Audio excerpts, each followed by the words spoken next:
Why not to be like Kobe Bryant? I'm Tony.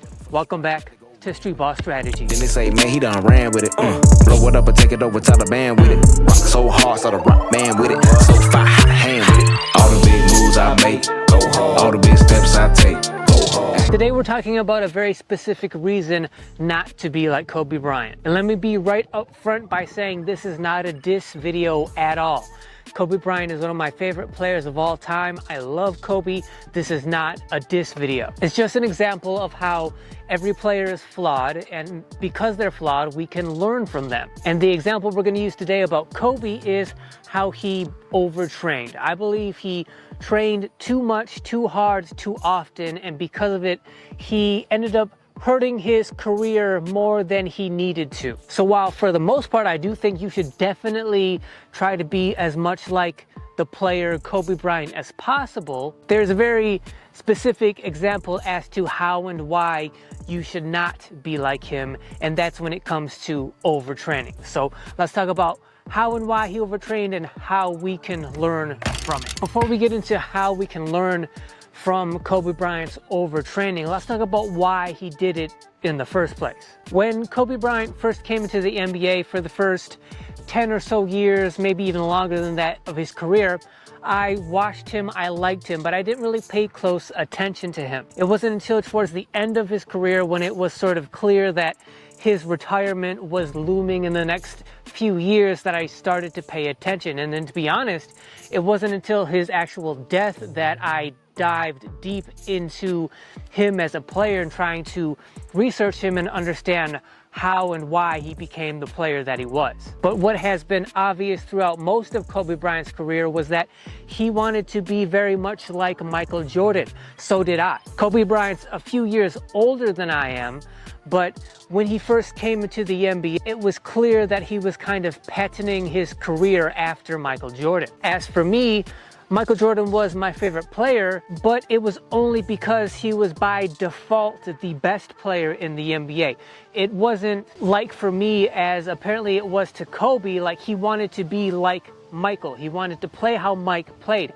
I didn't really want to play like Mike. I just wanted the status of being like, trying to figure out how to be the best basketball player I could be, because that's how I looked at Michael Jordan. He was the best basketball player that he could be. And back in the 90s, before there was the internet or YouTube or any sort of way to get your hands on personal information about whatever sports star or celebrity to like really understand their backstory, back then, we only had what the media told us about Michael Jordan to understand how he was the way he was, the player that he was. And the biggest narrative that was pushed by the media that made Michael Jordan the player that he was that he was the hardest practicer in the NBA. He practiced way harder than any other player. And if I knew that, if I understood that, then Kobe Bryant definitely understood that as well. And so we were like, okay, well, if that's what Michael does to become that great, if that's the biggest factor that makes Michael Jordan better than everybody else, if that's how he practices, I'm gonna practice that same way. I think that was the biggest factor that led Kobe Bryant down the path that led to him overtraining later. You got to keep in mind, when Kobe Bryant first came into the league, he was only 17 years old. His older teammates would go out and party every night, and he couldn't go with them.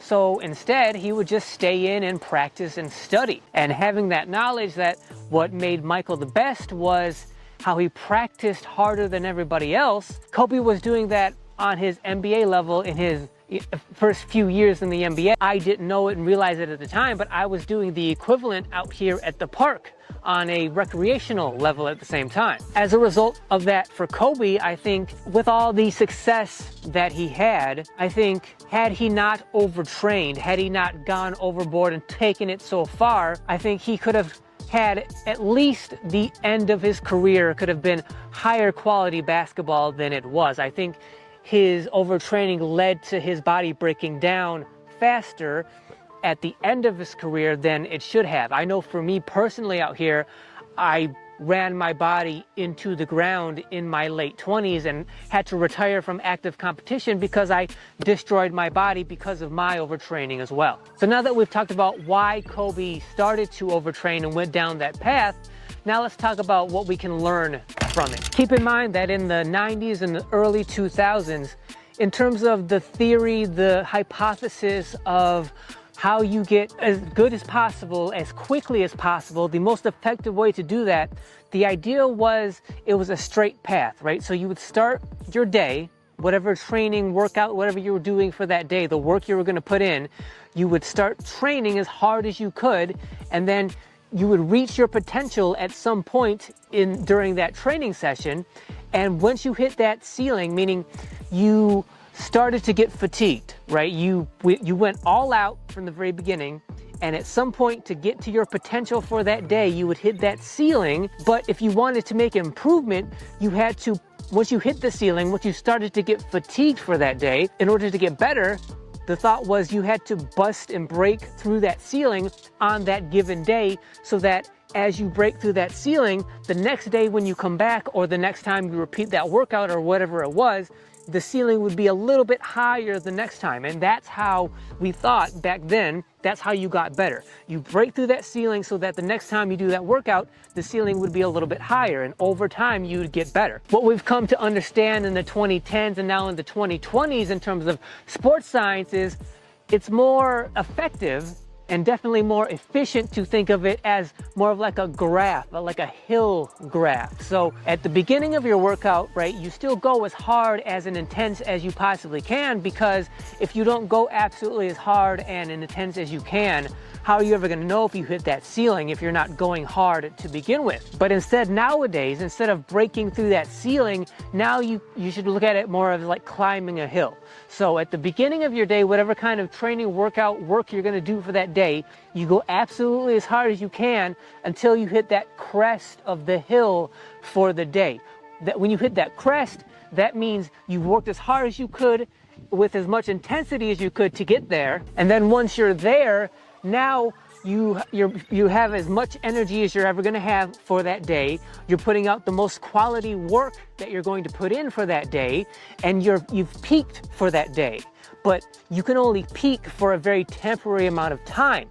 At some point, your body's just going to start to get fatigued, and you're going to start to crest and go to the other side of that hill for that day. The old school mindset would be, once you start to go down, that's when you should press harder, push harder, try to squeeze a little bit more out of the crest of that hill. So once you start to go down, you press harder. The same idea is once you hit that roof, your ceiling of potential for the day, that's when you should push harder to bust through that roof. And while that can be true and that can work temporarily sometimes, what that also leads to is once you start to press harder when you're on the downside of that hill, now you are increasing the amount of fatigue and wear and tear that you're going to accrue on that given day. Because when you made progress coming up, and you were putting in good work on the way coming up by pressing hard, now that you're going down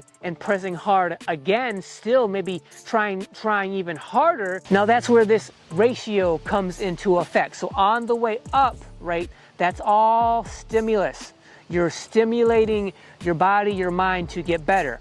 On the way down, now you're accruing fatigue. So the ideal situation would be you get as much stimulus and little fatigue as possible. And that's what happens on your way up. But on your way down, now there's more fatigue than there is stimulus. And the more time you spend having more fatigue than stimulus, that's going to accrue more fatigue and wear and tear over time. Not just for that day. Tomorrow you may feel fine, next week, next month you may feel fine. But the more often and the more consistently you press hard on your way down, that's going to lead to wear and tear, fatigue, and injury possibility at the end of your career. So you're not going to feel it this week or this month, but you're adding that fatigue, and that wear and tear is accruing over time, and you will pay the price for it at the tail end of your career. Maybe your career will not be as long as it could have been, or maybe the quality of your basketball will not be as high at the end of your career because every day or so often you pushed way further, everyday practice, workout, putting in work, once you crested that hill, and now you're pressing on your way down, you rose that fatigue so far up above your stimulus that over time it does affect the end of your career. That's the mistake that I made. That's the mistake I believe that Kobe made. And the way to avoid that is once you hit that crest, you need to recognize that. And then once you start to come down, once you start to feel yourself fatigued, and once you start to notice that fatigue is actually impairing your quality of work for that day, that's when you back off. You're done for the day once that quality starts to fall because the fatigue is starting to accrue. Once you start to notice that, you are done for that day. You're not gonna get any better for that particular workout on that particular day. No matter how hard you push, you're only going to accrue more fatigue. So when you start to notice it, your day is done for that particular workout. Now you may be able to go on to a different workout that is completely different than what you just did. So you're not training the same stuff you were just training. That may be okay, but for what you just did, that's done for that day. That's the ideal way to train that in 2024 we're aware of in terms of trying to make as much progress in as little time as possible. As long as you worked as hard and as strong and as smart as possible that you could for that day to get to your crest, then once you start to go over, don't be afraid to walk away because you did all you could do on the front half. Don't push that back half. Once you start to feel it, just walk away. A mistake a lot of players make is they have the good intentions of trying to become the best player they absolutely can, but they think the best way to get there is by completely destroying themselves, exhausting themselves day after day. That's what I thought when I first got started in the 90s. That's what many players today still think. That is wrong. Now, I do think it can be helpful to occasionally push yourself that hard, to occasionally bust through your ceiling. Maybe do that like once every month, but certainly not every week, certainly not every day, once a month. I think that's a good barometer of where you are in terms of, are you actually hitting your ceiling? Are you actually busting through it? Are you actually putting out that much effort? Use that as a scale, like a barometer once a month to see if you're actually doing that and how it's going for you. But in terms of on a daily basis, your barometer, your scale should be, am I pushing as hard as I can every day to get to the crest of that hill? As long as you push yourself to get to that top as hard and quickly with the most high quality work possible to get there, once you're there, then it's perfectly fine to walk away once you start to crest and begin your downslope. I believe if Kobe looked at it that way, the end of his career would have been much higher quality than it was.